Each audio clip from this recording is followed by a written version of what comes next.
कृष्णा। स्वागत है आप सभी का Mayapur lady special talk show के आज 7th एपिसोड में। तो आज हमारे इस एपिसोड में हमारे साथ 3 नए गेस्ट उपस्थित हैं जो आपके प्रश्नों जिज्ञासाओं का उत्तर देने के लिए हमारे साथ उपस्थित हुए हैं। तो मैं बहुत बहुत धन्यवाद देना चाहूँगी तीनों माता जी का कि हमारे साथ आज जुड़े हैं। तो आप सभी से मैं पहले बता दूं कि स्क्रीन पर जो नंबर डिस्प्ले हो रहा है 6297773729, इस पर आप अपने क्वेश्चंस, जिज्ञासाएं, प्रश्न, टिप्पणियां या जो भी आपके मन में सवाल उठ रहे हों उनको आप व्हाट्सएप मैसेज, नॉर्मल मैसेज या वॉइस मैसेजेस के ज़रिए भेज सकते हैं। तो शुरू करते हैं हमारे आज के सिलसिले को। तो सबसे पहले हमारे साथ हैं अमल लक्ष्मी माता जी, जो कि पहले भी हमारे साथ एक एपिसोड में जुड़ चुके हैं। आई थिंक वो 3rd एपिसोड था। तो बहुत बहुत धन्यवाद माता जी आपको हमारे साथ जुड़ने के लिए। तो माता जी से मैं संक्षिप्त में जानना चाहूँगी, क्योंकि माता जी पहले भी हमारे साथ आ चुके हैं, कि आप कैसे कृष्ण कॉन्शियसनेस में आए, किस तरह से आपने इस्कॉन में अपना जो पदार्पण किया था। हरे कृष्णा माता जी। हरे कृष्णा माता जी। माता जी, मैं इस्कॉन में आई कॉलेज लाइफ में, अपनी कॉलेज टाइम में। मेरी एक फ्रेंड इस्कॉन में जाती थी दिल्ली में, इस्कॉन दिल्ली पंजाबी घाट। तो उसी ने मुझे बोला कि हम इस्कॉन जाते हैं फेस्टिवल्स पे। पहले मैंने फेस्टिवल से ज्वाइन किया, फिर गर्ल्स फोरम दिल्ली में डिवोटीज रन करते हैं। तो फिर हम उसमें जुड़े और उससे हमारा फिर स्पिरिचुअल लाइफ शुरू हुआ। Very nice, thank you. तो बहुत अच्छी बात है। जैसे कि प्रहलाद जी महाराज ने कहा है कौमारम आचरेत, तो कौमारम यानी कि 5 वर्ष की आयु से ही अगर कृष्ण भक्ति का बीज किसी जीवात्मा के अंदर रोपित हो जाए तो वो आगे जाकर एक बहुत बड़ा वृक्ष बन सकता है। उतना तो नहीं, लेकिन माता जी के जीवन में युवावस्था में कृष्ण भक्ति का बीज आया और उसको गुरु और कृष्ण की कृपा से आज वो मायापुर में उसका सिंचन कर रही हैं, उसको फलने फूलने का अवसर प्रदान कर रही हैं। बहुत बहुत धन्यवाद माता जी। नेक्स्ट हमारे साथ हैं सुरभि देवी माता जी। तो माता जी से ही सुनते हैं कि कैसे उन्होंने अपने इस्कॉन जीवन की यात्रा का शुभारंभ किया। हरे कृष्ण माता जी। हरे कृष्ण माता जी। फर्स्ट ऑफ ऑल मैं धन्यवाद करती हूँ आपका और सारी टीम का, जो इतना सुंदर प्रोग्राम आप लोग एयर कर रहे हैं। मेरा नाम सुरभि देवी दासी है। मैं इस्कॉन में ऑलमोस्ट हाई स्कूल में आई थी। हमारे क्लास में कोई डिवोटीज एक्चुअली थे, तो उन्होंने मुझे इनवाइट किया था जगन्नाथ रथ यात्रा के फेस्टिवल पर। तो मैं गई जगन्नाथ रथ यात्रा में, तो जगन्नाथ जी की जो मूर्ति इतनी मोहित कर गई थी मुझे, तो मैं बहुत ज़्यादा अट्रैक्टेड हो गई थी जगन्नाथ जी के द होल फेस्टिवल से, और सबसे ज़्यादा भक्तों के जो व्यवहार से बहुत ज़्यादा मैं अट्रैक्ट हो गई थी, जो एक दूसरे को माता जी करके जो संबोधित कर रहे थे। तो मैंने इतनी पवित्रता, इतना स्टेबिलिटी और फिक्स्ड इन गोल लोगों को मैंने कभी मिली नहीं थी इससे पहले। तो मुझे बहुत अच्छा लगा भक्तों के संग में जाकर, और उन्होंने मुझे भगवत गीता दी और मैंने उसकी पढ़ाई की और मुझे बहुत अच्छा लग रहा था। इमीडिएटली मैंने डिसाइड किया कि मैं ज्वाइन होना चाहती हूँ, लेकिन फिर 1-2 महीना हो गया कि मैं ज्वाइन हो नहीं पाई। उसके बाद फिर से उन्हीं भक्तों ने मुझे जन्माष्टमी में भी बुलाया था मंदिर के लिए, इस्कॉन मंदिर में। तो मैं पहली बार इस्कॉन मंदिर के अंदर गई थी। तब वहाँ पर मुझे फिर से सब कुछ बहुत अच्छा लगने लगा। ऐसा लगा कि मैं एक्चुअली जब से मैं जन्मी हूँ मैं इसी चीज़ को ढूंढ रही थी। मुझे पता नहीं था कि मैं क्यों डिस्टर्ब रहती थी इतना ज़्यादा, और मैं किस चीज़ को ढूंढ रही थी। फाइनली जाकर जब इस्कॉन मंदिर चले गए और भगवान जी के दर्शन किए, प्रभुपाद जी की वाणी सुनी मैंने, उनकी आवाज़ इतनी सुंदर थी, तो मैंने डिसाइड किया कि भाई मुझे यही चाहिए था जीवन में, और ये मिल चुका है मुझे, और मैं यहीं पर रहना चाहती हूँ और आगे बढ़ना चाहती हूँ भक्ति के मार्ग में। So thank you so much. Very nice. तो माता जी का जीवन में भी लगभग वैसा ही है कि वो अपना यंग एज में अपना भक्ति जीवन शुरू किए थे। और यहाँ पर मुझे एक चीज़ बहुत सुंदर लगी सुन कर के, कि भक्त जो होते हैं ना वो बहुत केयरिंग होते हैं एक दूसरे के प्रति। बिल्कुल, मैंने भी ये फील किया है कि भक्त समाज में एक दूसरे के प्रति इतना सद्भावना जो रहती है कि मेरी तरफ से अगर मैं किसी के लिए कुछ कर सकूं, वो जो भाव रहता है वो बहुत ही प्योर होता है। और वो प्योर जो प्योरिटी आती है ना, वो आती है शिल प्रभुपाद के सानिध्य से, शिल प्रभुपाद के ग्रंथों का अध्ययन करने से और हरिनाम का जप करने से। तो बढ़ते हैं हमारे नेक्स्ट स्पीकर की तरफ, जो हैं संगीतमयी गोपी देवी दासी माता जी। तो बहुत बहुत धन्यवाद माता जी हमारे साथ आज शो पर आने के लिए। तो मैं माता जी से और हम सभी एक्चुअली जानना चाहेंगे कि माता जी ने अपना भक्ति जीवन कैसे शुरू किया। हरे कृष्णा माता जी। हरे कृष्ण माता जी, thank you for inviting me. माता जी, मैं एक्चुअली आसाम से बिलोंग करती हूँ।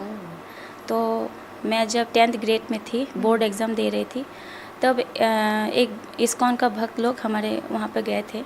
तो हाउस प्रोग्राम हो रहा था, तो वहाँ पे इनवाइट किया था हम लोगों को। तो मम्मी गई तो मुझे भी लेकर गई। तो जब मैंने प्रवचन सुना तो अच्छा लगा, तो मैं जाती रही। एग्ज़ाम चल रहा था लेकिन एग्ज़ाम के बीच में मैं जाती थी। फिर हम लोग 2011 में मायापुर आए। फिर यहाँ पे भक्त लोग के साथ संपर्क हुआ। फिर यहाँ से भक्त लोग हमारे घर गए। फिर हम लोग भोग लगा के प्रसाद लेना वो सब शुरू किए। ऐसे जीवन चलते रहा, मतलब भक्ति जीवन ऐसे ही शुरू हुआ हमारा। फिर हम लोग 2018 में पूरी मायापुर में शिफ्ट हो गए, पूरा फैमिली यहाँ पे गुरु कृष्ण के आश्रम में रह के यहाँ पे भक्ति जीवन कर रहे। कृष्ण हरे कृष्णा। तो बहुत सुंदर। माता जी के जीवन में भी पढ़ाई के दौरान ही कृष्ण कॉन्शियसनेस का आगमन हुआ था। और एक चीज़ मैं आप सभी को बता दूं, जो भी मायापुर टीवी मंगल आरती डेली देखते हैं और उसके बाद जो अनाउंसमेंट में एक गंभीर सी आवाज़ जो कोई भी सुनता है, वो है हमारे जगत गुरु जयदेव प्रभु। उन्हीं की धर्मपत्नी है माता जी। तो आज हमारा बहुत सौभाग्य है कि ऐसे माता जी हमारे साथ आज उपस्थित हैं। तो मैं चाहूँगी कि आप लोग अपने प्रश्न जल्दी जल्दी भेजना शुरू कीजिए। जो प्रश्न हमारे पास हैं हम उनसे शुरुआत करते हैं। तो पहला प्रश्न हमारे अमला लक्ष्मी माता जी के लिए। हरे कृष्ण माता जी, मैं हिरेन गोस्वामी कोलकाता से। मेरा प्रश्न है कि नींबू और मिर्च हम लोग अपने घरों के द्वार पर लगाते हैं और शॉप और शोरूम्स में भी लगाते हैं। इसके बारे में हमारे शास्त्र में कुछ लिखा भी है या ऐसे ही बस चल रहा है ये सब? Please explain. हरे कृष्ण।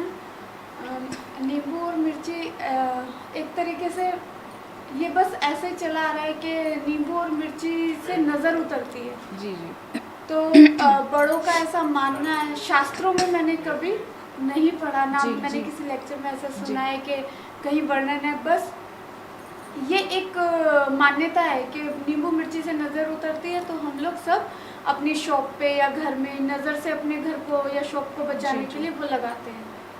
तो अच्छा, मतलब उसके पीछे कोई शास्त्रिक लॉजिक नहीं है? शास्त्र में उसके लिए कुछ भी कोई कोटेशंस या कुछ नहीं या है? कुछ ऐसा नहीं, मैंने कभी नहीं पढ़ा। Okay, do you want to add something on this? माता जी, मैंने सुना है उससे नेगेटिव एनर्जी दूर जाती है। शास्त्रों में मैंने डायरेक्टली तो नहीं पढ़ा, लेकिन मैंने सुना है काफ़ी कि वैदिक टाइम में भी लोग इन चीज़ों को यूज़ करते थे। जी। जो भी नेगेटिव एनर्जी को दूर करने वाली चीज़ें काफ़ी है जो अपनाते थे उन चीज़ों को। और इससे शास्त्रों से संबंधित कोई हानि कुछ नहीं है, लेकिन हमें ज़्यादा अंधविश्वासों में नहीं जाकर, जैसे कि भगवान की शक्ति में हम भरोसा नहीं कर रहे हैं और ज़्यादा नींबू मिर्ची में हम क्या कहते हैं, बहुत ज़्यादा एब्जॉर्ब्ड हो चुके हैं। तो ये अच्छी बात नहीं है। हमें भगवान की शक्ति पर ज़्यादा ध्यान देना चाहिए और उन पर विश्वास करना चाहिए कि हरे कृष्ण महामंत्र जो है वो भगवान से अभिन्न है और उनकी शक्ति को हम पुकार सकते हैं और वहाँ से हम मदद ले सकते हैं। तो शुभदा जो कहते हैं, तो सारा जीवन ऑस्पिशियस हो जाता है। इसलिए नींबू मिर्ची तो ठीक है, वो एक साइड इफ़ेक्ट, साइड हेल्प ले सकते हैं, लेकिन बेसिकली हमें भगवान कृष्ण के हरि नाम पर विश्वास रखना चाहिए और उनकी शक्ति पे विश्वास रखना चाहिए। It's a kind of belief system, मेरे को जहाँ तक लगता है Yes. कि लोगों का कुछ मानना है या उन्होंने अपने किसी पूर्वज को या परिवार में परंपरा में ऐसा कुछ देखा है जिसको उन्होंने अपने चित्त में बैठा लिया है कि फलाना कुछ करने से हमारा लाभ होगा या हम सुरक्षित रहेंगे या हमारी कोई हानि नहीं होगी। ठीक है, तो जितना यहाँ पर हमारे साथ उपस्थित है माता जी, उनका तो यही कहना है कि इसका शास्त्रों में कोई स्पष्ट रूप से कोई उल्लेख नहीं है। बिल्कुल, ये एक बिलीफ सिस्टम, एक मतलब अंधविश्वास कह ले तो कोई अतिशयोक्ति नहीं होगी। एक अंधविश्वास की तरह ही चला आ रहा है और चलेगा, क्योंकि अब तो कलयुग है, अब तो इन्हीं चीज़ों का बोलबाला होना है ना।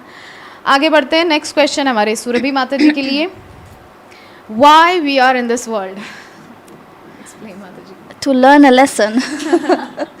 सो हम इस जगत में आए हुए हैं क्योंकि हम एक्चुअली पहले आध्यात्मिक जगत में रहते थे भगवान कृष्ण के साथ और उनके पार्षदों के साथ। वहाँ पर हमने भगवान जी का जो वैभव देखा, उनका ऐश्वर्य देखा, तब हमें वो अच्छा नहीं लगा। जो ईर्ष्या की भावना हमें जागी थी और हमने डिसाइड किया कि हमें भी उन्हीं की तरह जीवन जीना है और उन्हीं की तरह एंजॉय करना है। जो कहते हैं ना भोक्ता, तो हमें सब कुछ एंजॉय करने की इच्छा है। लेकिन शास्त्रों में ये बोला गया है कि भोक्ताराम यज्ञ तपसाम सर्वलोक महेश्वरम। तो भगवान कृष्ण सर्वलोक के महेश्वर है, वो भोक्ता है। तो हमें इस चीज़ को जानने से हमें शांति मिलती है, इसलिए वही एक हैप्पीनेस का एक ज़रिया है। तो हमें उसी पर ध्यान देना चाहिए। लेकिन जब हम उस चीज़ को छोड़कर हम एंजॉय करने की प्रवृत्ति, इंद्रियों को तृप्त करने की प्रवृत्ति जब रखते हैं, तब भगवान जी हमें मौका देते हैं कि ठीक है, यहाँ पर तो भगवान जी की सेवा का ये जगह होता है, जो गोलोक धाम है, वैकुंठ धाम है, वो भगवान जी की सेवा के लिए बना हुआ है। लेकिन हमें हमारी खुद की एंजॉयमेंट के लिए कोई जगह चाहिए। तो इस मटेरियल वर्ल्ड को, इस भौतिक जगत को भगवान ने बनाया है कि आप वहाँ पर जाइए, इंडिपेंडेंटली अपने इंद्रियों को तृप्त कर सकते हो, एंजॉय कर सकते हो। जब आप रियलाइज़ कर लोगे कि आपको भगवत धाम वापस आना है, तब मैं ज़रूर आपको ले जाऊँगा। तो ये समय भगवान देते हैं, ये अपॉर्चुनिटी भगवान जी हमें देते हैं। तो हम जब यहाँ पर आते हैं बहुत दुख भोगते हैं, क्योंकि इसको कहते हैं दुखालय।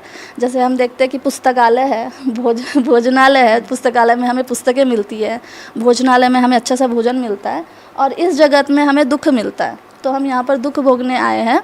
और जैसे ही हम समझ जाएंगे कि हमने गलती की है, भगवान जो परमात्मा के रूप में हमारे दिल में बैठे हैं, तो वो हमें गाइड करेंगे और बाहर से सद्गुरु के रूप में हमें गाइड करेंगे कि हमें वापस जाना है।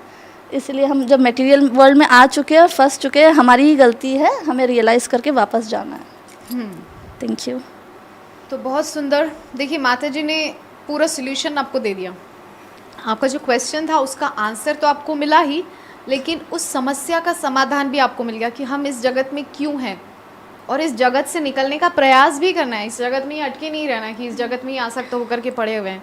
एक्चुअली पड़े हुए नहीं, सड़ रहे हैं यहाँ पर हम लोग। सच में बहुत कोई भी सुखी नहीं है। एक्चुअली मैं खुद ये बहुत आज सुबह से इस चीज़ पे मैं चिंतन कर रही थी, और कुछ देर पहले यहाँ आने से पहले मैं इस चीज़ पर विचार कर रही थी। सोशल मीडिया के मतलब कुछ प्लेटफॉर्म्स तो ऐसे हैं कि व्यक्ति को पूरी तरह से इंजॉयर मतलब स्थापित करना चाहते हैं कि व्यक्ति ही इंजॉयर है ना। कुछ ऐप्स, अभी मैं नाम नहीं ले सकती, जहाँ पर इस तरीके से बताया जाता है आप खूब इंजॉय कीजिए, आप धड़ल्ले से लोगों से बातें कीजिए, निरंतर चाहे जो आए उससे बात कीजिए, उससे आप इंटरैक्ट कीजिए, आप उससे सब कुछ शेयर कर दीजिए, आप सब कुछ खोल के रख दीजिए उसके सामने, अपने मन की बात, अपने घर की पोल पट्टी सब खोल दीजिए, एवरीथिंग। इस तरीके से मतलब आप क्या दिखाना चाह रहे हैं? आप लोगों को इंजॉयर नहीं बना रहे हैं, आप उनको और नीचे गिरा दे रहे हैं। एक ऐप है, मैं शेयर चैट नाम का ऐप है। एक्चुअली मैंने उसको देखने के लिए कि वो ऐप करता क्या है, 2 साल पहले मैंने उसको डाउनलोड किया था। तो उसमें जैसे ही आप अपना आईडी बना करके एंटर होते हो, आपको धड़ल्ले से मैसेज आना स्टार्ट हो जाते हैं। कोई बोलता है हाय, कोई बोलता है हेलो, इस प्रकार से लोग आ जाते हैं, और ज़्यादातर मतलब ऑपोजिट सेक्स के लोग आते हैं, ठीक है। और वहाँ पर यही सब चल रहा है। तो इसका मतलब है हमारे अंदर ये चीज़ बैठाई जा रही है गहराई से कि आप इंजॉयर हैं। बिल्कुल ठीक है, लेकिन हम इंजॉयर नहीं हैं। हमारा जो सर्वेंट वाला जो पॉलिसी है उसको तो बिल्कुल मिटा दिया जा रहा है जड़ से। You are not servant, you are enjoyer. तो इसलिए हम इंजॉयर ही बनना चाहते थे, that is why we are in this world. But हमको अपनी सर्वेंट वाली जो मेंटालिटी है उसको फिर से रिवाइव करना है और लौट जाना है अपने असली घर की तरफ। हम आगे बढ़ते हैं हमारे नेक्स्ट स्पीकर की तरफ, और नेक्स्ट क्वेश्चन है, if someone performs good karma including charity so well, is there any need of doing bhakti? तो क्वेश्चन मैं हिंदी में भी बोल देती हूँ हमारे दर्शकों की सहूलियत के लिए। यदि कोई सकाम कर्म यानी कि अच्छे कर्म, पुण्य कर्म करता है, पायस एक्टिविटीज़ करता है, दान के सहित, मतलब दान भी देता है, पायस एक्टिविटीज़ भी करता है, तो क्या उसको भक्ति करने की आवश्यकता है? प्लीज़ माता जी। पहले तो मैं ये कहना चाहूँगी कि भक्ति कोई ऑप्शन नहीं है। जी। वो ह्यूमन बीइंग का जो मनुष्य शरीर मिला है, मतलब मनुष्य शरीर जो मिला है, भगवत धाम जाने के लिए ये भक्ति ज़रूरत है। गुड कर्म जो है वो पुण्य देता है, उसके हिसाब से हम अगले जन्म में शायद कोई धनी घर में जन्म लेंगे या अच्छे माता पिता मिलेंगे, लेकिन मतलब भक्ति जो है वो हमको कृष्ण के पास लेके जाएंगे, जो हम असल में तो मतलब कृष्ण के धाम से ही आए हैं। तो भक्ति करने से हम वहाँ पे लौट के जाएंगे जी। तो भक्ति is not an option. Very nice. तो माता जी ने फर्स्ट लाइन से ही दिल को छू लिया। इतना सुंदर पॉइंट माता जी ने बोला, भक्ति इज़ नॉट एन ऑप्शन। भक्ति कोई ऑप्शन नहीं है, भक्ति हर मनुष्य का मतलब नेचर है, ये हमारे क्या बोलना चाहिए, स्वरूप है हमारा। हाँ, जीवेर स्वरूप होए कृष्णे नित्यदास। तो ये तो हमारा स्वरूप है, तो हम इससे अलग नहीं है। इसके लिए हमको प्रैक्टिस करने की ज़रूरत नहीं है, उसको रिवाइव करने की ज़रूरत है। गुरु कृष्ण गौरांग की कृपा से आपकी वो जो पूरी सोई हुई जो डोरमेंट लव है कृष्ण के लिए, जो सुप्त अवस्था में जा चुका है, उसको जगाने की आवश्यकता है बस। तो कभी भी भक्ति को साइड में, ऑप्शन में, क्या भक्ति भी करना ज़रूरी है, ऐसा मत सोचिएगा। आगे बढ़ते हैं हमारे नेक्स्ट क्वेश्चन की तरफ, जो कि है अमर लक्ष्मी माता जी के लिए। गृहस्थ लाइफ और ब्रह्मचारी life, which is most suitable for spiritual seekers? Please माता जी। तो 1 मिनट में एक्सप्लेन कर देती हूँ हिंदी में। तो क्वेश्चन इस तरह से है कि गृहस्थ जीवन या ब्रह्मचारी जीवन, इन दोनों में से कौन सा ज़्यादा आरामदायक है भक्ति जीवन में आगे बढ़ने वालों के लिए? प्लीज़ माता जी। हरे कृष्ण। हमारे आचार्य भी कहते हैं, हमारे गुरु महाराज भी कहते हैं, प्रभुपाद भी बताते थे कि ऐसा कुछ नहीं है कि हम किस आश्रम में जल्दी भक्ति में आगे बढ़ पाएंगे। हर आश्रम का अपना एक कर्तव्य है और हम हर आश्रम में रह के भक्ति उसी लेवल पे कर सकते हैं। ऐसा नहीं है कि ब्रह्मचारी एक ज़्यादा उन्नत भक्त है गृहस्थ से, ऐसा नहीं है। हमारे भक्ति विनोद ठाकुर जी गृहस्थ थे, वेरी नाइस, लेकिन वो कितने बड़े आचार्य थे, उन्होंने कितनी पुस्तकें लिखी, उन्होंने कितना कोशिश की। जब महाप्रभु का जन्म स्थान बनाना था, वो ढूंढा, उसको बनाया, मायापुर को मैनिफेस्ट किया पूरी तरह से। जी, तो वो वही थे भक्ति विनोद ठाकुर। उन्होंने भगवान से प्रार्थना की कि मुझे एक ऐसा संतान मिले जो पूरे महाप्रभु के मिशन को आगे बढ़ाए। और फिर भक्ति सिद्धांत सरस्वती ठाकुर का जन्म हुआ, जो मंजरी थे, और भक्ति विनोद ठाकुर भी खुद मंजरी स्वरूप थे। जी। तो जब हम देखते हैं कि गृहस्थ आश्रम, संन्यास आश्रम, सबके अलग अलग कर्तव्य हैं और सबके अलग अलग रूल्स एंड रेगुलेशंस हैं जी, बट हम अपने आश्रम में रह के कर्तव्यों के साथ भक्ति कर सकते हैं। Very nice. तो आप लोग कुछ मतलब जिस आश्रम में हम रहे, मेन इम्पॉर्टेंट है कि हम अटैच्ड है कि नहीं कृष्ण से। अटैचमेंट बहुत ज़रूरी है। मतलब शुभक्ष में गुरु महाराज ने ये कोट मैंने देखा था कि चाहे ब्रह्मचारी हो या गृहस्थ हो या सन्यासी हो, जो भी हो, मेन इम्पॉर्टेंट है कि हम लोग कृष्ण से अटैच्ड है कि नहीं, बस यही इम्पॉर्टेंट है। बहुत सुंदर। तो यहाँ मुझे एक चीज़ याद आ गई कि जो हमारा हिंदी कम्युनिटी का एक प्रोग्राम होता है एवरी संडे, तो उसी की तरह कल भी प्रोग्राम था और बहुत ही famous personality Radha Gopinath temple, Chowpatty temple से, मुंबई से माताजी प्रभु जी आए थे, श्रीदामा प्रभु जी और उनकी वाइफ किशोरी माता जी। बहुत सुंदर प्रोग्राम हुआ और वहाँ पर श्रीदामा प्रभु ने बहुत अच्छे से इस चीज़ को एक्सप्लेन किया। बहुत ज़्यादा डिफरेंस नहीं है। गृहस्थ लाइफ क्या है, एक बहुत सारे लगेज लेकर के व्यक्ति जा रहा है, दूसरी जगह पे जा रहा है, तो उसके पास बहुत सारे बैग्स हैं और उस बैग्स के ऊपर बच्चे बैठे हुए हैं, इस तरह से वो चले जा रहे हैं एयरपोर्ट पर। और ब्रह्मचारी लाइफ, एक छोटा सा सूटकेस लेकर के व्यक्ति जा रहा है, ना तो उसके पास कोई खाने की व्यवस्था है, गृहस्था तो सब कुछ लेकर चल रहा है, खाने की व्यवस्था, गर्म कपड़े, एवरीथिंग, लेकिन ब्रह्मचारी ऐसे ही चला जा रहा है। तो प्रभु जी ने बहुत अच्छे से उस चीज़ को एक्सप्लेन किया कि गृहस्थ लाइफ यानी कि भक्ति के साथ साथ थोड़ा बहुत सेंस एन्जॉयमेंट भी है ना, थोड़ा बहुत इंद्रिय तृप्ति भी। तो हमको उसको टेक इट फॉर ग्रांटेड नहीं लेना है कि चलो हमको सेंस एन्जॉयमेंट में ही चले जाना, नहीं, हमको उसको साथ में लेकर के कृष्ण कॉन्शियसनेस में आगे बढ़ जाना है और उसको धीरे से पीछे छोड़ देना है। ये है असली गोल। तो ऐसा कुछ नहीं है कि ब्रह्मचारी बहुत बड़े हो गए और गृहस्थ लाइफ बहुत तुच्छ हो गई, नहीं, एक आश्रम है, उसका भी महत्व है, नो कंपैरिजन। आगे बढ़ते हैं, नेक्स्ट क्वेश्चन आपके लिए था ना ये वाला, अभी आपके लिए, ओके। तो can we chant without taking a bath?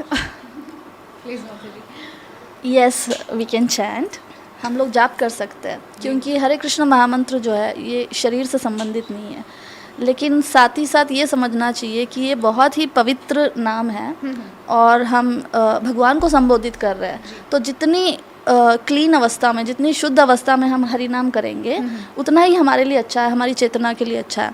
इसलिए अगर हम शुद्धता से नहाकर एक अच्छे से जगह पर भगवान जी के सामने या तुलसी महारानी के सामने अगर जाप करेंगे तो कॉन्शियसनेस का लेवल बहुत अच्छे से बढ़ जाता है।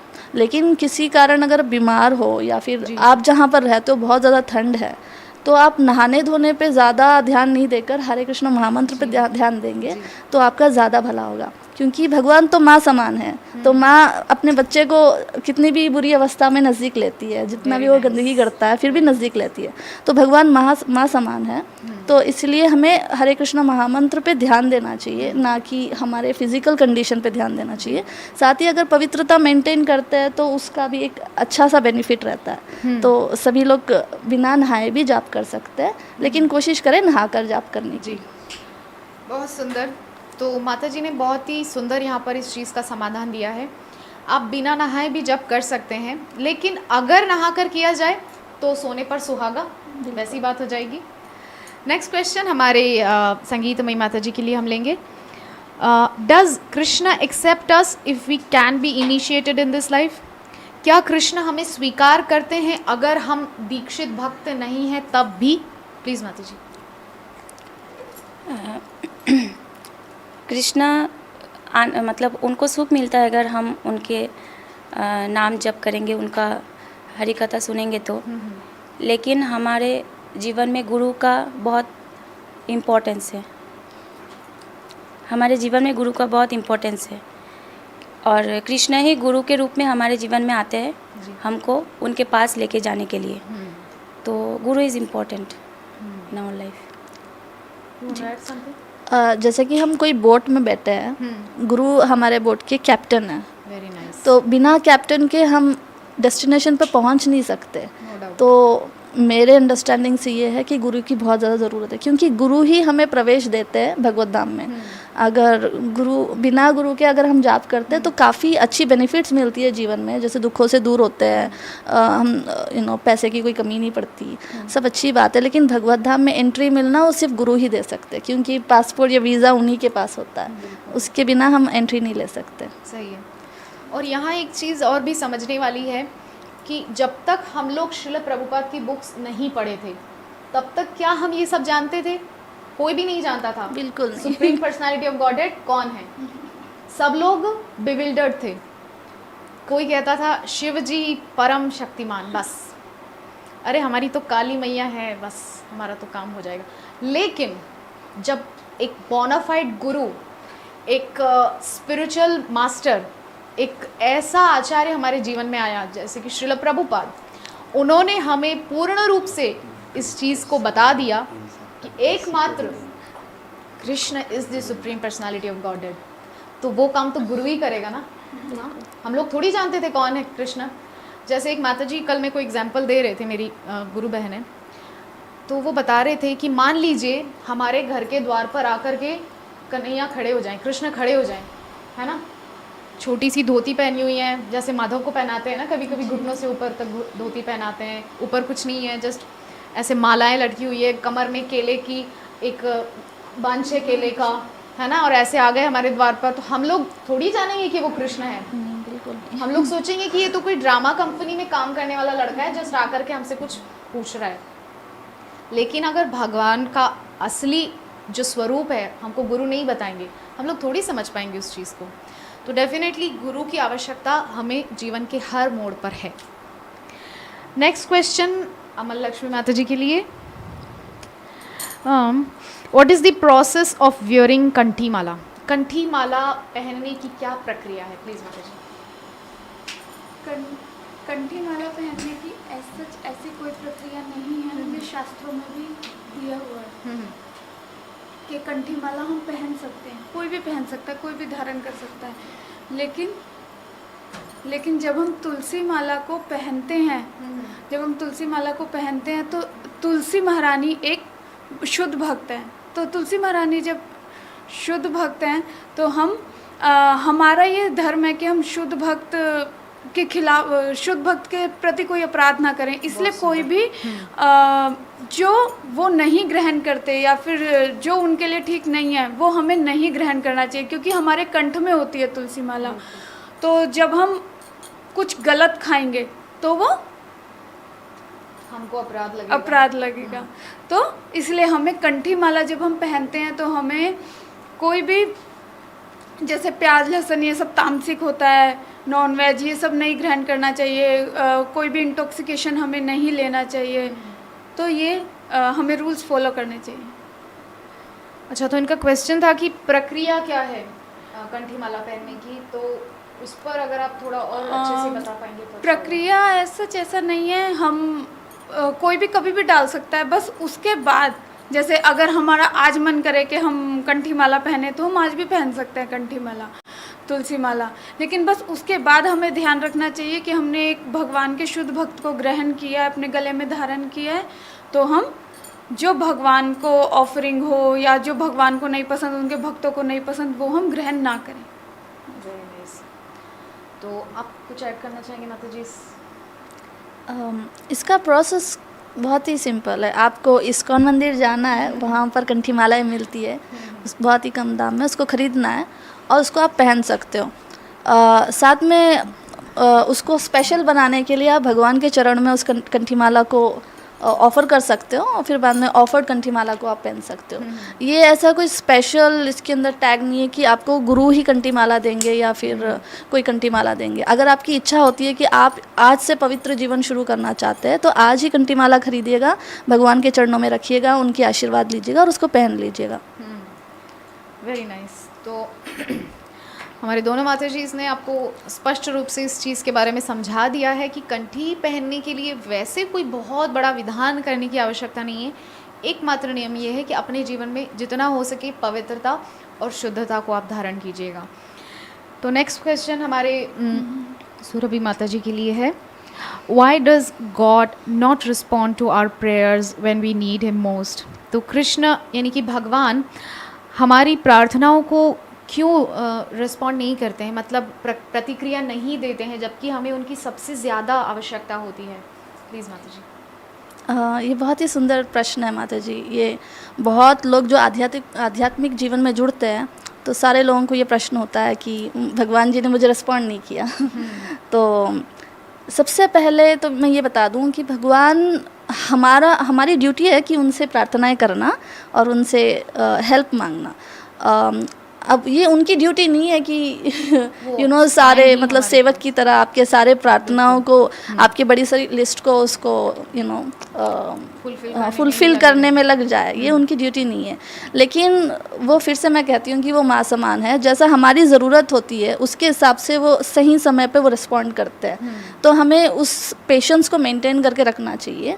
और इसके कई उदाहरण हैं, हम देखते हैं स्क्रिप्चर्स में, ग्रंथों में, कि सबसे पहले स्टोरी मुझे ये शूर्पणखा की याद आती है कि शूर्पणखा जब रामायण में वो राम जी के पास गई थी अपना प्रेम का प्रस्ताव लेकर, तो राम जी ने लक्ष्मण को बोला कि उनके कान और नाक काट दीजिए।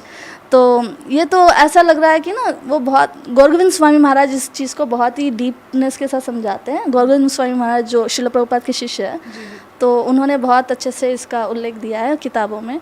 वो कह रहे थे कि हर जीव का हक होता है कि भगवान के पास जाकर अपना प्रेम प्रस्ताव रखे, क्योंकि भगवान जी ही सबसे ज़्यादा अट्रैक्टिव पर्सनालिटी है। अगर शूर्पणखा उनसे अट्रैक्ट हो रही है तो क्या प्रॉब्लम है, तो ये अच्छी बात है।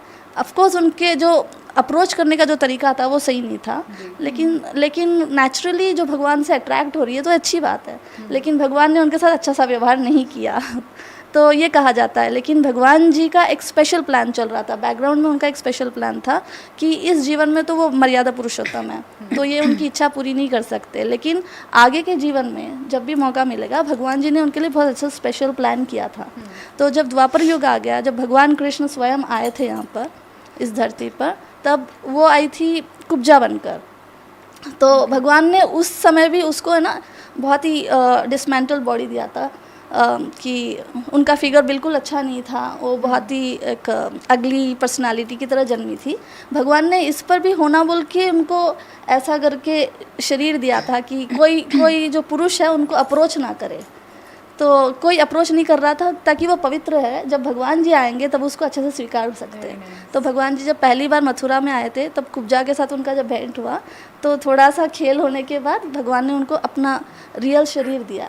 तब उन्होंने फिर से प्रेम का प्रस्ताव जब दिया था तो भगवान ने उसको स्वीकारा और वहाँ चले गए थे। इसीलिए भगवान जी का बहुत एक अच्छा सा प्लान होता है बैकग्राउंड पर, तो हमें उसको समझना चाहिए कि भगवान जी अगर देरी कर रहे हैं तो हमारे भले के लिए कर रहे हैं। तो हम इस चीज़ को समझेंगे और अपना पेशेंस मेंटेन करेंगे और उन पर विश्वास रखेंगे तो वो ज़रूर रिस्पॉन्ड करेंगे।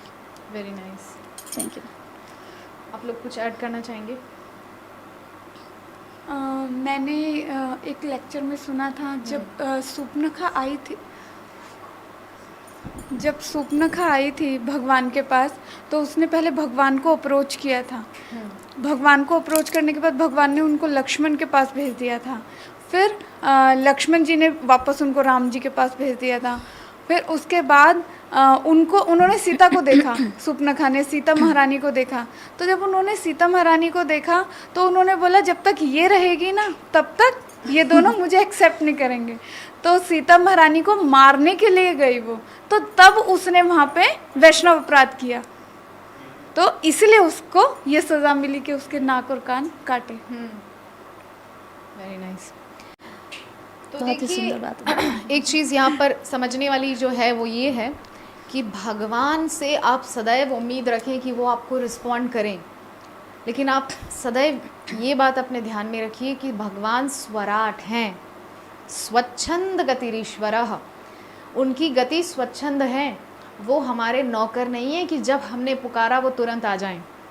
और अगर आप सच में ऐसा चाहते हैं कि जब आप पुकारें तब आपके सामने वो तुरंत आकर खड़े हों, तो द्रौपदी, कुंती, उत्तरा के लेवल की भक्ति डेवलप कीजिए, तो वो ज़रूर आएंगे, तुरंत आएंगे, आपके पूरा शब्द बोलने से पहले ही आएंगे। ठीक है, तो अपने अपने लेवल की बात है। हम लोग ये सोचें कि हम 2-4 माला जप करने से ही हम भगवान को पुकारें और वो हमारे सामने आकर खड़े हो जाए, जी साहब कोई आदेश तो ये तो पॉसिबल नहीं है। पहले अपनी भक्ति को उस लेवल तक हमको ले जाना है। अभी तो हमें भक्ति का भाव भी ठीक से समझ में नहीं आया है, अभी तो बहुत लंबी जर्नी है ना। तो इसीलिए एक्सपेक्टेशंस इतनी मत रखिए भगवान से, अपनी तरफ से अपना पूरा इनपुट दे डालिए। उनको जब आना होगा वो आएंगे, वो स्वामी हैं। हमेशा एक बात ध्यान में रखिए, वो स्वामी हैं, हम चाकर हैं। कभी भी उनसे ये अपेक्षा मत रखिए कि वो हमारे बुलाने पर तुरंत आकर हमारे सामने खड़े हों। सदैव ये प्रयास कीजिए कि जब भी वो चाहें मैं उनकी सेवा में उपस्थित रहूं। ठीक है, मेंटालिटी को थोड़ा सा चेंज कीजिए, सर्विटरशिप वाला जो मेंटालिटी है उसको डेवलप कीजिए, भगवान ज़रूर आएंगे आपके लिए। ठीक है, नेक्स्ट क्वेश्चन हमारे संगीतमयी माता जी के लिए। तो how to use youth spirit for the wellbeing of society. तो समाज के कल्याण के लिए जो युवा वर्ग है, युवा जो पीढ़ी है, उनका कैसे उपयोग किया जाए, या उनकी मेंटालिटी का या उनके जोश का कैसे हम समाज के कल्याण के लिए इस्तेमाल कर सकते हैं। Young boys and girls, young boys and girls को हम भगवान की सेवा में कैसे लगा सकते हैं? देखिए हम लोग यंग बॉयज़ एंड गर्ल्स जो है वो अगर अच्छे से पढ़ाई करेंगे जी तो अगर अच्छे मार्क्स लाएंगे तो ऑटोमेटिकली जो जब हम टीचिंग करने के लिए जाएंगे तब इंस्पायर होंगे हमको देख के।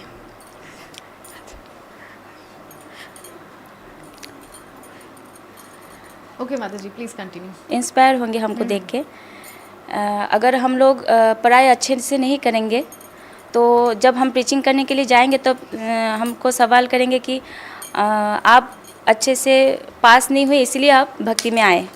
हमको अच्छे से पढ़ाई करना होगा, हमको मार्क्स लाना होगा, हमको जॉब करना होगा, इसीलिए तो स्टूडेंट्स लाइफ जो है जो वो बहुत इम्पोर्टेंट है। अगर अच्छे से पढ़ाई करेंगे, अच्छे से मार्क्स लाएंगे तो हम जब बोलने जाएंगे और तब बोलेंगे हाँ ये भी पढ़ाई किए और अभी प्रीचिंग भी कर रहे हैं। क्योंकि हमारे यहाँ पे इस्कॉन में बहुत सारे डिवोटीज है, IIT स्टूडेंट्स भी है जो भक्ति में आए हैं और प्रीचिंग कर रहे हैं। तो सब लोग ये नहीं मतलब कह पाते कि सिर्फ जो कुछ नहीं आता घर में सिर्फ बैठे हैं वही भक्ति में आए। Very nice. तो ये एक मतलब एनकरेज भी है और सब लोग अट्रैक्ट भी होंगे वेरी नाइस कि ठीक है हम भक्ति भी करेंगे और प्रचार भी करेंगे और स्टडीज़ भी करेंगे। हरे कृष्ण। सुरभि माता जी want to add something here? Same thing माता जी, जो युवा है भारत की युवा या फिर जितने भी युवा हैं उनको भक्ति में आना चाहिए। ये बहुत ही सुंदर चीज़ है। एक्चुअली जब व्यक्ति बूढ़ा हो जाता है तो उसके बाद उनकी एनर्जी डाउन हो जाती है, फिजिकल एनर्जी डाउन हो जाती है, मेंटल क्लैरिटी डाउन हो जाती है और इतने ज़्यादा दुख दर्द उन्होंने सहे होते हैं कि वो एक उदास से रहते हैं हमेशा से। लेकिन यंग एनर्जी जो है, जो युवा है, उनके पास एक फ्रेश एनर्जी रहती है और उनको एन्जॉयमेंट स्पिरिट बहुत ज़्यादा रहता है। तो ये बहुत अच्छी अपॉर्चुनिटी है कि इस्कॉन में और या भक्ति जीवन में एंजॉय करने का बहुत अच्छा मौका मिलता है। लोगों को एक मिसकंसेप्शन है कि जब आप भक्त बन जाते हो तो एक बहुत ही बोरिंग सा जीवन आपको मिल रहा है, लेकिन ये बात गलत है। इस्कॉन की युवा सबसे ज़्यादा एंजॉय करती है क्योंकि जो सफलता का जो एन्जॉयमेंट होता है, जैसे वो बुक डिस्ट्रीब्यूशन पे निकलते हैं, जब किताबें बिकने लगती है तो उनको कितनी खुशी मिलती है। और जो कीर्तन होते हैं इस्कॉन के वो बहुत ज़्यादा एक्सटैटिक होते हैं। तो आपको डांस करने के लिए कोई क्लब या बार में जाने की ज़रूरत नहीं पड़ती है। आप हमारे इस्कॉन के हरे कृष्णा कीर्तन मंडली में आ सकते हो, आप वहाँ पर कीर्तन कर सकते हो और बहुत ही ज़्यादा वैरायटीज़ में हम भक्ति कर सकते हैं। जैसे कि आप सिंगिंग, डांसिंग और कीर्तन, कुकिंग, जो भी आपको मार्ग मिलता है आप हर एक चीज़ को यूटिलाइज कर सकते हो और भगवान की सेवा यूज़ कर सकते हो। और कई जगह ऐसे होते हैं कि जैसे बड़े बड़े मंदिर बनाने हैं वगैरह, वहाँ पर यंग यूथ गर्ल्स या बॉयज़ की बहुत ज़्यादा ज़रूरत पड़ती है।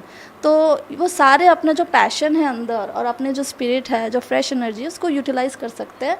वो अच्छे से यूटिलाइज होगा अगर आप इस्कॉन में वैराइटीज़ ऑफ सर्विसेज को एक्सेप्ट करके करेंगे तो उनका बेनिफिट है और इस्कॉन में भी हेल्प हो जाएगा, भगवान की सेवा भी हो जाएगी। सो दोनों, it's a win win case. Very nice. मैं ऐड करना चाहूँगी यस कुछ। माता जी प्लीज़। ये जीवन जो है ये एक फूल की तरह है। जी तो हम सब ताज़े फूल भगवान को देते हैं एग्जैक्टली। या ताज़े फ्रूट्स भगवान को देते हैं। मुरझाया हुआ फूल या खराब हुआ फल हम भगवान को नहीं देते। तो ये जीवन जो है वो फूल की तरह है। जब तक हम फ्रेश है तभी भगवान को हमारा जीवन अर्पण करना चाहिए। ऐसे ही। Very nice. तो देखिए क्वेश्चन इस प्रकार से था कि युवा पीढ़ी को हम समाज के कल्याण के लिए कैसे उपयोग में ला सकते हैं। युवा वर्ग के जोश को, उनके अंदर जो कैपेसिटीज़ है उसको यूटिलाइज़ कैसे किया जा सकता है समाज के कल्याण के लिए। तो इसके बहुत सारे उदाहरण हमारे इस्कॉन में आपको देखने को मिल जाएंगे। गौरांग प्रभु, राधे श्याम प्रभु, अमोघ लीला प्रभु, ऐसे ऐसे दिग्गज बैठे हुए हैं जिन्होंने अपनी युवावस्था को श्रील प्रभुपाद के चरणों में समर्पित करके आज ऐसी क्रांति लाई है। गौर गोपाल दास प्रभु, ऐसे ऐसे नाम हैं कि लोग सुनते हैं तो वो सोचते हैं कि वाओ, इस्कॉन में ऐसे ऐसे जेम्स हैं। तो नेक्स्ट क्वेश्चन हमारे अमला लक्ष्मी माता जी के लिए। Does Mahabharata repeat in every Dvapara yuga in the cycle of Manvantaram? तो क्वेश्चन इस प्रकार से है कि क्या हर द्वापर युग के जो चक्र है, मनवंतर का जो चक्र है, उसमें क्या महाभारत पुनः पुनः जो है रिपीट को क्या बोलेंगे, पुनः पुनः जो है वो उसकी आवृत्ति होती है या वो फिर से प्रकट होता है? प्लीज़। हरे कृष्णा। हर जो भगवान की लीला है वो हर ब्रह्मा जी के एक दिन में भगवान आते हैं जी। हर ब्रह्मा के एक दिन में भगवान आते हैं। तब जब भगवान आते हैं तो ऐसा नहीं है कि आज आए हैं कल नहीं आएंगे, तो रोज आ रहे हैं वो, एक दिन में एक बार आते हैं। तो जब वो आते हैं, कभी हम लेक्चर्स भी सुनेंगे या हम शास्त्र पढ़ेंगे, कभी कभी थोड़ा सा डिफरेंस होता है, जो स्टोरीज होती हैं या जो लीलाएं हैं उसमें थोड़ा सा डिफरेंस होता है। वो इसीलिए होता है क्योंकि इस एक मनवंतर में ये लीला हुई, लेकिन थोड़ा सा डिफरेंस होकर दूसरे मनवंतर में वो वाली लीला हुई। कुछ चीज़ें ऐड हो जाती हैं और भी, और कुछ लीलाएं थोड़ी अलग तरीके से होती हैं। तो वो इसीलिए है क्योंकि वो हमेशा भगवान आते हैं और लीला में थोड़ा सा नयापन लाके वो लीला करते हैं। Very nice. तो बहुत सुंदर माता जी ने इस चीज़ का आंसर दिया। और यहाँ मुझे एक चीज़ याद आ रही है, मैंने कहीं सुना था, एक बार श्रीमद् भागवतम का एक क्लास चल रहा था, वहाँ पर कह रहे थे कि पिछली बार, नॉट ये बार जो कृष्ण आए थे, पिछली बार जब कृष्ण आए थे तो वहाँ पर उनकी 16,108 नहीं 16,110 पटरानियाँ थी। तो चेंजेस चलते रहते हैं, वेरिएशंस होते रहते हैं, क्योंकि हर बार भगवान आते हैं 28वें मनवंतर में भगवान श्री कृष्ण आते हैं। ब्रह्मा जी, देखिए ब्रह्मा जी के दिन की तो हम क्या ही बात करें, बहुत लंबा चौड़ा है। ये जो चतुर्युगी है, ये जब 71 बार 71 टाइम्स जब निकलती है तब एक मनु का राज्य पूरा होता है। ऐसे 14 मनुओं के राज्य पूरे होने पर ब्रह्मा जी का 12 घंटे का एक दिन पूरा होता है। इतनी ही बड़ी ब्रह्मा जी की रात भी है। तो ब्रह्मा जी का जो दिन है उसमें सृष्टि चलती है, जब ब्रह्मा जी की रात होती है तब सृष्टि बंद हो जाती है, प्रलय में चली जाती है। तो बस इसी तरह से क्रम चलता रहता है, बार बार भगवान आते हैं। देखिए धर्म की स्थापना करने के लिए तो भगवान को आना ही पड़ेगा, तो इसीलिए महाभारत भी होगा ही, है ना। तो why ISKCON was your preference among many संप्रदायस? प्लीज़ माता जी। हरे कृष्णा। मैंने इस्कॉन को चूज़ नहीं किया है, इस्कॉन ने मुझे चूज़ किया है। Very nice. क्योंकि जब मैं पूरे अज्ञान में थी और बहुत ही दुखी हारी चल रही थी, तब इस्कॉन के भक्त लोग मेरे पास आए और उन्होंने मुझे मंदिर में इनवाइट किया और मैं चली गई। और वहाँ पर जाने के बाद मुझे इस्कॉन से मुझे ज्ञान प्राप्त हुआ, नॉलेज में आई कि भगवान कौन है ये मुझे पता चला, और मुझे स्पिरिचुअल मास्टर मिल गए और मुझे जीवन जीने का तरीका मुझे समझ आया और भगवत धाम जाने का रास्ता मुझे समझ आया। और इनकरेज करने के लिए इतने सारे भक्त हैं, इतनी सुंदर सोसाइटी है, इतना फ्रेंडली एटमॉस्फेयर है और अच्छा सा प्रसाद मिलता है और जीवन इतना सरल है। तो मैं इस चीज़ को छोड़कर मैं दूसरे संप्रदाय में फिर से एक्सप्लोर करने जाने की मैं टाइम वेस्ट नहीं करना चाहती हूँ। वैसे रेस्पेक्ट करती हूँ सारे संप्रदाय के लिए, 4 संप्रदाय तो बोनाफाइड है। तो श्रील प्रभुपाद जी ने सारे श्री संप्रदाय, रुद्र संप्रदाय, इनको बोनाफाइड बोला है। तो मेरा सारा रिस्पेक्ट है उन लोगों के लिए कि वो अपने लाइन में बहुत अच्छे से कर रहे हैं, लेकिन मैं यहाँ पर बहुत ही ज़्यादा सेटिस्फाइड हूँ और मुझे चेंज करने की कोई इच्छा नहीं है और मैं इसी को कंटिन्यू करना चाहती हूँ। श्रील प्रभुपाद जी ने जो मुझे आश्रय दिया है तो मैं उनकी सेवा कर कर मैं उनको रिस्पॉन्ड करना चाहती हूँ। थैंक यू सो मच माता जी। नेक्स्ट क्वेश्चन है हमारे संगीतमयी माता जी के लिए। हरे कृष्णा माता जी, मेरा नाम सौमित्र सरकार है, मैं कृष्णनगर से बोल रहा हूँ। मेरा क्वेश्चन है, हम घर में भगवान का सिंहासन में सब डिवोटी से ऊपर राधा माधव को रखते हैं और सबसे ऊपर जगन्नाथ जी को रखा जा सकता है क्या, ऐसे पूछ रहे हैं। मतलब राधा माधव से भी ऊपर क्या जगन्नाथ, बलदेव, सुभद्रा महारानी की डीटीज़ को रखा जा सकता है या क्या क्रम होना चाहिए? एग्जैक्टली जो क्वेश्चन है वो इस प्रकार से है कि जो डीटीज़ को जो रखने का जो क्रम है वो क्या होना चाहिए? प्लीज़ एक्सप्लेन माता जी। जैसे हमारा जो परम आराध्य है वो राधा माधव है जी। कई भक्त लोग रखते हैं ऊपर राधा माधव का ऑल्ट, मतलब जो आलक है वो रखते हैं और नीचे जगन्नाथ, बलदेव, सुभद्रा महारानी का जो विग्रह है वो रखते हैं। और कई भक्त लोग के घर में जगन्नाथ को ऊपर रखते हैं और जो भी है राधा माधव आराध्य है तो उनको अगर ऊपर रखेंगे तो, क्योंकि हमारा परम गति है जो है राधा माधव है। जीवन है मरण गति आर नाही मोर। Very nice. तो क्रम शायद मेरे वही होना चाहिए कि राधा माधव पहले सबसे ऊपर होना सबसे चाहिए। ऊपर। आप लोग अगर आप लोग कुछ कुछ ऐड करना चाहेंगे माता जी? बोलना चाहोगे? नहीं, राधा माधव ये तो ओरिजिनल पर्सनालिटी है। बिल्कुल। जगन्नाथ जी एक टाइम के लिए मैनिफेस्ट होते हैं, फिर बाद में अनमैनिफेस्ट भी हो जाते हैं। तो जो ओरिजिनल पर्सनालिटी है भगवान कृष्ण और राधा रानी है, तो उनका स्थान सबसे ऊपर होना चाहिए। जगन्नाथ जी आप साइड में लाइक इक्वल पोजीशन में आप साइड पे रख सकते हो, तो उसमें कोई प्रॉब्लम नहीं है। और गौर निताई जो है उनको भी साइड में रख सकते हो, या फिर गौर निताई नीचे आ सकते हैं, क्योंकि गौर निताई की इच्छा थी कि वो भक्त रूप है, तो उनको नीचे रखना बेहतर रहेगा। और निशिंग देव भी जो है वो भी एक टाइम के साथ मैनिफेस्ट होते हैं, फिर बाद में अनमैनिफेस्ट होते हैं, तो उनको भी हम नीचे बिठा सकते हैं। लेकिन राधा माधव का पोजीशन हमेशा ऊपर होता है। और उसके बाद में गुरु परंपरा आते हैं, फिर हमारे शिल प्रभुपाद जी आते हैं, फिर उनके नीचे हमारे जो पर्सनल स्पिरिचुअल मास्टर होते हैं उनकी जगह होती है। तो यही क्रम है। वेरी नाइस माता जी। तो देखिए यहाँ पर जो समझने वाली चीज़ है वो ये है कि हमारे आचार्यों ने भी कहा है, जीवने निधने नित्यम राधा कृष्ण गतिर्मम। हम सबकी जो गति है अंततः वो केवल और केवल राधा कृष्ण की तरफ ही जाने वाली है।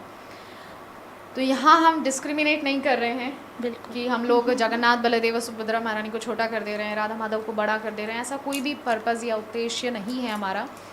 यहाँ पर जो क्वेश्चन है उसके अकॉर्डिंग ही हम आंसर दे रहे हैं कि जो पर सबसे फर्स्ट में आपको अगर बिठाना है तो राधा माधव को ही बैठाइए। बट बहुत से घरों में मैंने भी देखा है कि जगन्नाथ बलदेव और सुभद्रा महारानी के बड़े बड़े डीटीज़ होते हैं, तो पहले उनको बैठाया जाता है, फिर जो पिक्चर्स होते हैं यानी कि जो फोटोज़ होते हैं, लैमिनेशंस होते हैं, उनको फिर नीचे के रैक में रखा जाता है। इस प्रकार से वो लोग अपनी सुविधा अनुसार करते हैं। तो देखिए इसमें आप अपनी सुविधा अनुसार थोड़ा हेर फेर कर सकते हैं, कोई ऐसे हार्ड एंड फास्ट रूल नहीं है कि आपको वैसा ही करना है। लेकिन राधा कृष्ण को अगर आप ऊपर बैठाएंगे तो बहुत ही अच्छा होगा। नेक्स्ट क्वेश्चन आपके लिए था राइट, लास्ट। तो अभी है अमला लक्ष्मी माता जी के लिए। हरे कृष्णा माता जी, मैंने दीक्षा लिया था एक जगह से, पर फिर भी मेरा मन कृष्ण पर ही क्यों जा रहा है? मैं बहुत डिप्रेस्ड हूँ इस बात को लेकर, प्लीज़ हेल्प। ओके, हरे कृष्णा। आपने कहाँ से दीक्षा लिया ये मुझे ये चीज़ नहीं पता, क्योंकि आपने मेंशन नहीं किया। बट हाँ, क्योंकि हमारा जो हृदय है, जो हम है, हमारी जो आत्मा है, वो कृष्ण के दास है। Krishna supreme personality of God head है, परम पुरुषोत्तम भगवान श्री कृष्ण ही हैं, तो हम उन्हीं के दास हैं। तो जो हमारा हृदय है, हृदय में परमात्मा रूप में भी वही विराजमान है। तो जब हृदय में परमात्मा है तो हम उनके सर्वेंट है, तो हम उन्हीं की तरफ अट्रैक्ट होंगे, चाहे हमने कहीं से भी दीक्षा ले ली हो। आजकल बहुत सारे ऐसे बाबा जी हैं जो मतलब सही नहीं है, तो अगर हमने वहाँ से दीक्षा ले ली है, लेकिन कहीं ना कहीं आत्मा को पता है, हमें पता है, क्योंकि हम कृष्णा के ही दास हैं, तो हमें पता है कि हम कृष्ण के दास हैं, तो हमारा जो हृदय है, जो हमारी आत्मा है, वो कृष्ण को समर्पित है।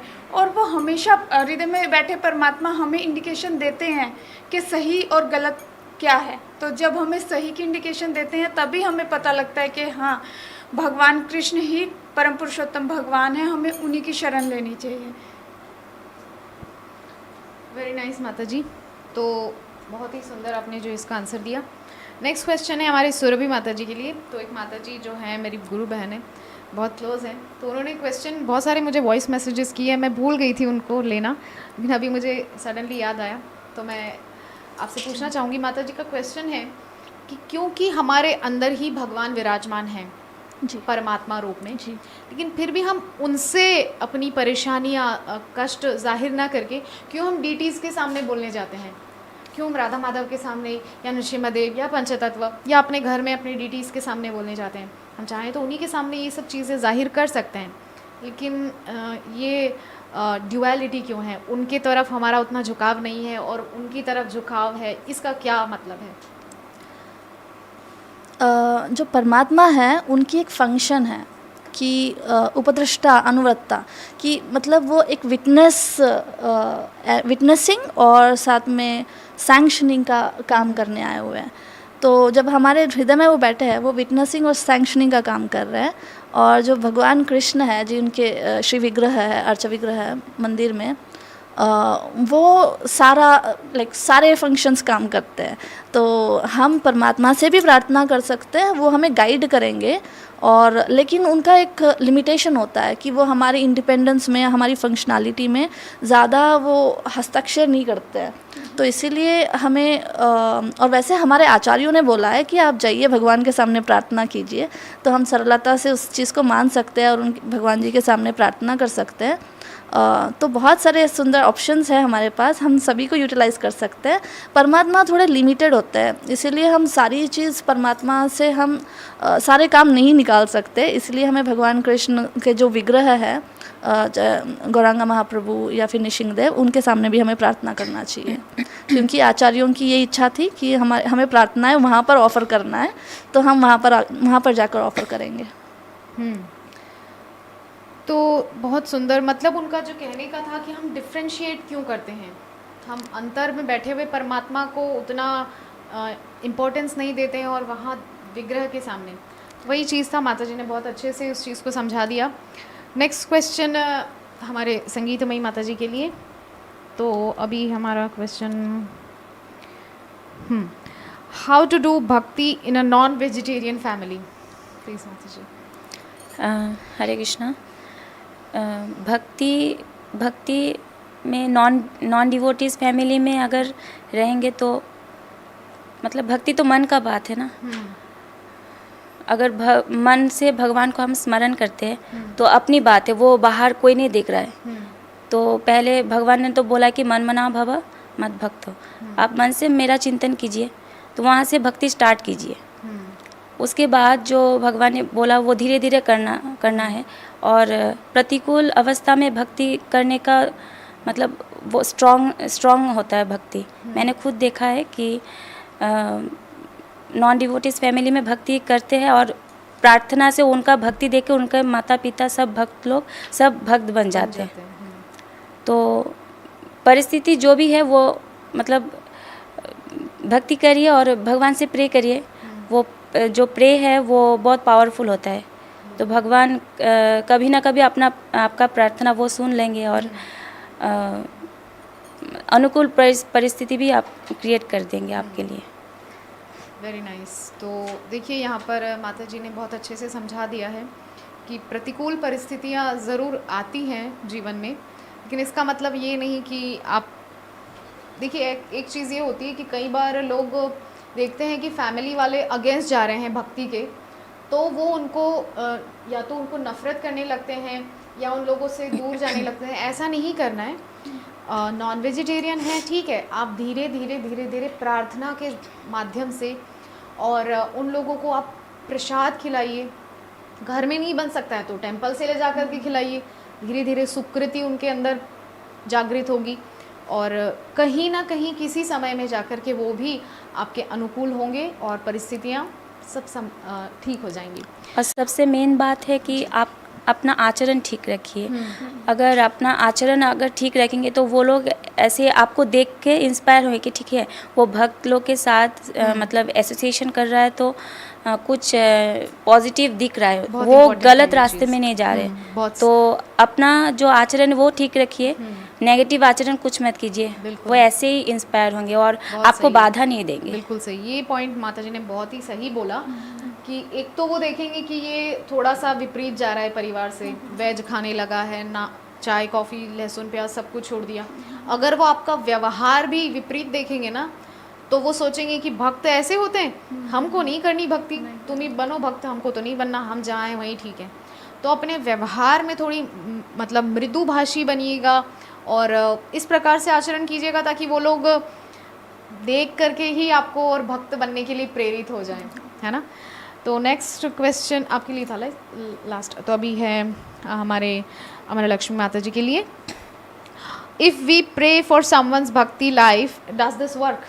तो क्या हम किसी के लिए प्रार्थना करते हैं भक्ति जीवन के लिए, तो क्या वो सच में कार्य करती है? हरे कृष्णा, बिल्कुल सही है ये। अगर हम किसी और के लिए प्रार्थना करते हैं तो वो बहुत अच्छे से कार्य करती है। जब एक दूसरा भक्त एक भक्त के लिए प्रार्थना करता है तो भगवान सुनते हैं। और भगवान देखते हैं कि भक्तों में कितना अच्छा बॉन्डिंग है, क्योंकि भगवान को भी अच्छा लगता है सब भक्त एक दूसरे के साथ मतलब बहुत अच्छे से रह रहे हैं, सेवाएं कर रहे हैं। जैसे भगवत धाम में सारे लोग सिर्फ राधा कृष्ण की सेवा करते हैं, सारी गोपियाँ, ग्वाल बाल, मंजरी सब अपने अपने कार्य करते हैं और भगवान की सेवा करते हैं। तो ऐसे ही हम लोग भी जब सब भक्त एक साथ मिलके भगवान की सेवा करते हैं तो भगवान को बहुत अच्छा लगता है। कोई मनमुटाव नहीं है, कोई किसी से किसी को ईर्ष्या नहीं है। तो ये भक्ति के लिए बहुत अच्छा है और ये हमारे प्रभुपाद के मिशन के लिए भी अच्छा है। प्रभुपाद भी हमेशा बोलते हैं कि सब भक्त मिलके सेवा करें, भक्ति करें, ये बहुत अच्छा है। तो जब एक भक्त दूसरे भक्त के लिए प्रार्थना करता है तो भगवान ज़रूर सुनते हैं और वो काम जल्दी करती है। जब मैं अपने लिए खुद प्रार्थना करूँगी तो भगवान एक बार के लिए सोच सकते हैं ये अपने लिए मांग रही है, लेकिन जब मैं माता जी के लिए कुछ प्रार्थना करूँगी तो भगवान जल्दी उसको पूरा करेंगे। Very nice. तो बहुत सुंदर बात माता जी ने कही। नेक्स्ट क्वेश्चन है हमारे सुरभि माता जी के लिए।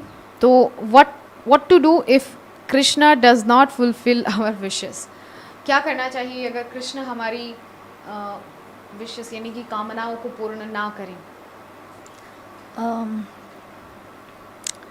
ये कहते हैं भक्ति रसामृत सिंधु में ये एक भक्ति का अंग है कि क्योंकि हमारे बहुत कई जन्मों के पाप कार्यों की वजह से जो अप्रारब्ध है वो बहुत पैक करके भरा हुआ है और उसकी वजह से हम बहुत सारी बाधाएं देखते हैं हमारे भक्ति जीवन में। इसलिए लेकिन जब भगवान रिस्पॉन्ड नहीं कर रहा है, आपका प्रश्न यही था ना, what to do if Krishna does not fulfil our wishes? या तो हमें यही समझना चाहिए कि भगवान जो भी करते हैं हमारी भलाई के लिए ही कर रहे हैं। कि हमें ये बिल्कुल नहीं समझना चाहिए कि भगवान हमारे लिए कुछ बुरा सोच रहे हैं या फिर हम उनके लिए इम्पोर्टेंट नहीं है। ऐसा कुछ नहीं है। भगवान के लिए सारे बच्चे समान हैं और जितना शायद हम सोच नहीं सकते हमारी भलाई के लिए, उतना ज़्यादा भगवान कृष्ण हमारे लिए सोचते हैं। तो जहाँ तक हमारी सोच जा भी नहीं सकती, भगवान वहाँ तक हमारे लिए अच्छा सोचते हैं। तो इसलिए हमें उन पे भरोसा करना चाहिए और हमारे जो भी पाप कर्म है जो जिसकी वजह से हमारा जीवन रुका हुआ है, तो भक्ति रसामृत सिंधु में रूप गोस्वामी कह रहे थे कि ऐसी अवस्था में हमें मेंटली और फिज़िकली सब समय भगवान को प्रणाम करते रहना चाहिए, हमारी प्रार्थनाएं उनको ऑफ़र करते रहना चाहिए ताकि जो भी ऑब्स्टेकल है वो हट जाता है और भगवान जी रिस्पॉन्ड भी करते हैं। मतलब सारे जो हमारे पाप कर्म जो हमें रोक रहे थे उन सभी को हटाकर भगवान रिस्पॉन्ड करेंगे। अगर रिस्पॉन्ड नहीं भी कर रहे हैं तो हमें ये मानना चाहिए, क्योंकि हम भक्त हैं, हम साधारण लोग हैं नहीं कि हम जिद कर रहे हैं। भक्त का मतलब ये होता है कि वो भगवान पे पूरा विश्वास रखता है। अगर आप विश्वास ही नहीं रख रहे हो, मतलब भक्ति का शुरुआत यहाँ से शुरू होता है कि आदौ श्रद्धा ततो साधु संगा। श्रद्धा का मतलब है आप भगवान पे विश्वास कर रहे हो। जब विश्वास ही चले गया आप तो आप भक्ति नहीं हो।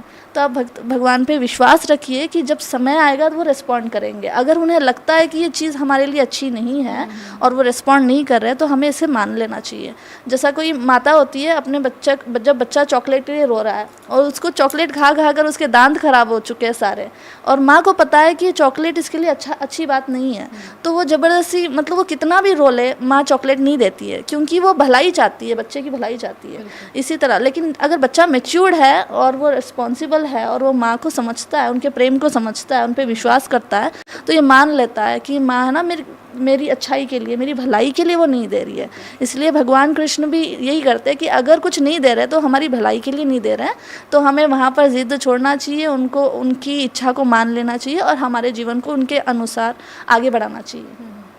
Very nice. तो यहाँ पर एक इंसिडेंट मुझे श्रीमद् भागवतम का याद आ रहा है कि नारद जी जो पूर्व जन्म में दासी पुत्र थे, भगवान के दर्शन के लिए बड़ी तपस्या कर रहे थे, तो भगवान ने उनको दर्शन नहीं दिए और वहाँ पर उनको सिर्फ उन्होंने आकाशवाणी उनको सुनाई दी थी नारद जी महाराज को, हाँ, कि अभी आप अपक्व कशाला, इस प्रकार से श्लोक मुझे इस समय याद नहीं आ रहा है, तो अभी आपकी जो भक्ति है वो अपरिपक्व है, तो अभी आप पूरी तरह से उस चीज़ के लिए तैयार नहीं है कि आप मेरा दर्शन प्राप्त कर सको। बिल्कुल। तो देखिए नारद जी जैसे भक्त को भगवान ऐसा बोल सकते हैं कि अभी आप अपरिपक्व हैं रिस्पॉन्ड करने के लिए, तो हम लोग की स्थिति क्या है, पहले हम अपनी स्थिति को देख लें। हम लोग सदैव भगवान से एक्सपेक्टेशन करते हैं, मुझे रिस्पॉन्ड नहीं करते, मेरी फुलफिल नहीं करते डिज़ायर्स विशेस को, तो थोड़ा सोच समझ के हमको चलना चाहिए। एक छोटा सा क्वेश्चन हम संगीतमयी माता जी से ले लेंगे। How to chant in the hostels atmosphere, at hostel में रह करके हरिनाम का जप कैसे किया जाए, शॉर्ट में आंसर दीजिए। वो एक कहावत है कि कृष्ण भक्त चतुर अतएव शांत। तो हम जब भक्ति करते हैं, भगवान इंटेलिजेंट देते हैं। हॉस्टल में जिसके साथ हम लोग रहते हैं वो नॉन डिवोटी अगर है तो वो लोग तो मतलब 8-9 बजे तक सोते रहेंगे। तो आपको अगर इच्छा है चैंटिंग करने का तो आप सुबह सुबह उठ जाइए, उठ के अपना माला कीजिए। अगर एटमॉस्फेयर ऐसा है कि हम किसी के सामने माला नहीं कर सकते तो आप सुबह सुबह उठ जाइए, उठ के माला कीजिए। मतलब ऐसे करके आपको सोचना होगा कि आपको कैसे भक्ति में आगे बढ़ना है, वो अपने पास है। वो एटमॉस्फेयर के ऊपर ज़्यादा डिपेंड नहीं करता, वो मन की बात है। वो इंग्लिश में कहावत है ना, where there is a will there is a way, you will figure it out. Very true. तो भगवान भी भगवत गीता में इस चीज़ को कॉन्फर्मेशन दे रहे हैं, ददामि बुद्धि योगम तम। आप एक स्टेप भगवान की तरफ आगे बढ़ेंगे, भगवान आपके लिए बहुत आगे आएंगे। तो आप ये मत सोचिए कि मैं हॉस्टल में हूँ, मैं प्रतिकूल परिस्थितियों में। एक प्रश्न आगे भी आया था माता जी के लिए ही था कि नॉन वेजिटेरियन फैमिली में कैसे करें। तो आप एक स्टेप आगे तो बढ़िए, भगवान आपके लिए बहुत सारे स्टेप्स लेने वाले हैं। तो बहुत अच्छा रहा हमारा आज का ये सफ़र। मैं धन्यवाद देना चाहूँगी हृदय से हमारे तीनों माता जी को कि आज हमारे साथ इस शो में जुड़े, हमारे दर्शकों की जिज्ञासाओं को शांत करने के लिए। तो बहुत बहुत धन्यवाद आप लोगों को भी हमारे साथ जुड़ने के लिए और इतने प्रश्न भेजने के लिए। तो आज के सत्र को यहीं विश्राम करेंगे। हरे कृष्णा कृष्णा कृष्णा हरे हरे, हरे राम राम राम हरे हरे। जय जगत गुरु श्रील प्रभुपाद की जय। गौर सीतानाथ प्रेमानंदे। हरी हरी बोल।